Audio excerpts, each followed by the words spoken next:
Hey Internet, I'm Chris, and this is the place on the internet where I talk about comics, movies, games, and things I'm generally passionate about. So, something that no one is passionate about that came out this weekend is Joker Folie à Deux. Joker Folie à Deux is a sequel to 2019's The Joker, which was a billion-dollar movie. It released to critical and commercial infamy, became something of a political hot rod as people sort of branded it as the incel movie, birthed a bunch of different memes, and was kind of a cultural moment. It is one of the most successful comic book movies of all time. With a modest budget, was able to gross over $1 billion, and it is no surprise that we got a sequel. The only reason it's kind of a surprise is that if you watch The Joker and kind of why it worked as a film, it was a singular story, it was a new take on the Joker, and it ended in a sense of like, okay, this was a great experience. Even if you didn't like it, you're like, all right, like at the end of it, there's, some allusions to lore, like Batman's parents being killed at the end and some different things, but it's very much like that experience. You're like, if I get to see this once, great, whatever. So when the sequel was announced, most people were like, what? But also they understood. The movie made over $1 billion, and like any movie studio, Warner Brothers did the thing that movie studios do. Hey, this made a lot of money. Let's greenlight a sequel if you got an idea. And Todd Phillips, the director of the first film, came up with Joker Folie à Deux, which was billed as a musical that would feature Lady Gaga, superstar pop star, icon, as Harley Quinn, the second live action Harley Quinn ever after Margot Robbie.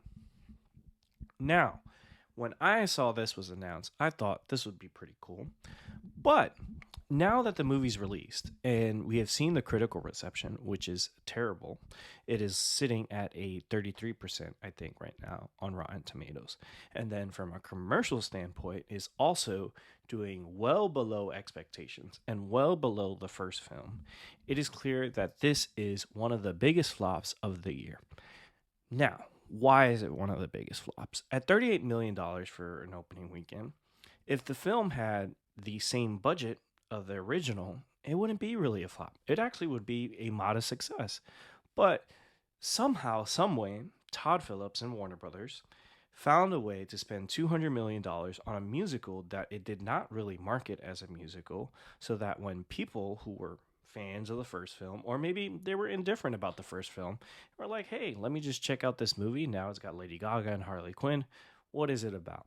When they sit down, they find that they're welcome to show tunes and a film that disregards the first film in terms of what people liked about it. Being that I haven't seen it, I can't say that it's bad. There are some people on the internet defending it, saying that it is a commentary on the reaction to the first film. It is Todd Phillips talking about how no one cares about mental illness, they just care about the spectacle, which I'm sure, hey, all the power to the people that liked it. It's insane that he was able to make a $200 million musical with an incredible cast. Looking at the trailer, cinematically it looks great. I'm sure the music, set design, all that stuff looks great. But it is another sign that Warner Brothers just doesn't know what it's doing and that everything sucks these days. Movies, games, everything just seems to cost so much and take a lot of time, and then it just releases and it's a flop. And the reason it's a flop is just, again, these things just cost an insane amount of money. Why does a musical cost $200 million? Unless the Batman Who Laughs is riding a fucking dragon through Arkham Asylum, it makes no sense that the Joker film, which has no ties to a larger cinematic universe, which is a character study, a commentary on society, should cost that much. And if they were going to make a sequel, the formula would have been like, hey, let's give our cast a raise because they deserve it. You guys made $1 billion hit. But hey, let's keep the budget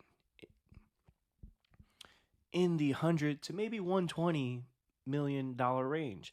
If it was that, maybe it's not that big of a flop. Now, people remember Morbius as a huge disappointment, but because Sony spent 90 to $120 million on it, despite it not being a huge hit, yes, it was a joke, yes, it was a meme, but no one's losing their job over Morbius being a failure when it only cost 90 to $120 million. when you make a movie that's $200 million, not only is this a critical flop and also fans don't like it, now it is a historical flop because it costs so much. And this is just the way things are. Hey, The Marvels was a huge flop because, and suffers from the same thing the Joker did. It cost so much, and the original made so much money. Is just, I don't know, this kind of environment we're in is obviously not unique to what the Joker did, but it is insane that a movie that made $1 billion could its sequel make $38 million in its opening weekend. Pretty nuts. And again, it's a problem at Warner Brothers. Warner Brothers, whether it seems like it's cursed, where no matter who's in charge, they seem to make the wrong decisions when it comes to the IP of DC.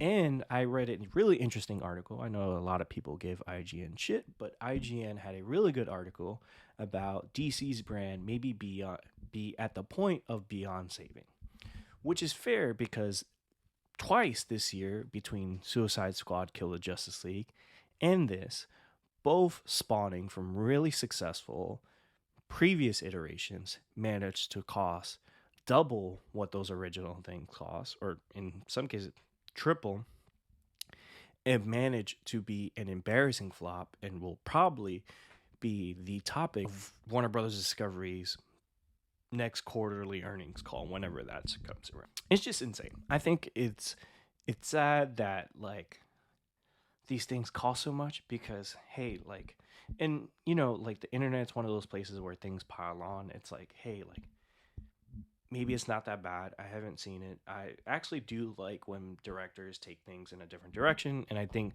Todd Phillips is a fantastic director. I do love Due Date, the Hangar Room movies, and I did like Joker 1. And I know a lot of people are like, oh, he's not a real filmmaker, blah, blah, blah. The man has made tons of successful movies. Now that I'm thinking about it, old school. So he's certified in my mind. I think he'll land on his feet. He knows how to entertain people and make really great and successful movies. And I'm glad that he was able to explore this and make Warner Brothers sort of invest in him and make this subversive sequel. But Warner Brothers, they always bet on the wrong horse. They did this with the Snyder movies where they're like, okay, let's give you $300 million to make Batman vs. Superman. Let's greenlight a script that only makes sense at 3 hours, but we're going to cut 30 minutes out of it just because we have to hit our bonuses and this and that. And that is a domino effect that is still affecting not just Warner Brothers, but it seems like the comic book industry as a whole. We'll see. We'll see where things go. I doubt they'll be able to turn this around and be able to make The Joker Folie à Deux a sequel that is successful. And going back to that IGN article, it is another flop when you add it to sort of the dozen of flops that DC has had, where it puts a lot more pressure on Superman to be wildly successful, which I think it'll be successful. But, you know, it seems that DC and TV, when you see something like The Penguin, Creature Commandos coming out, Peacemaker, which came out not too long ago, and Batman will be fine because Batman pays the bills. You know, the Batman sequel will probably gross $1 billion. But the other things that they have going, like Supergirl and, you know, some other things I'm really excited for Dynamic Duo,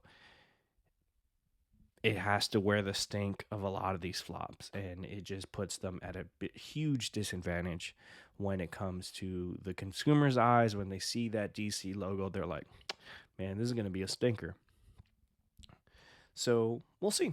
Yeah, pretty crazy. I'll probably see the movie when it's on Max or whatever streaming platform it comes on. I would like to see it in theaters, but, you know, based on the performance, I doubt I'll be able to get to it by the time it's out of theaters. And what did you think? Did you see Joker Folie à Deux? What did you think? Drop a comment, leave a like, subscribe, and let me know. Peace.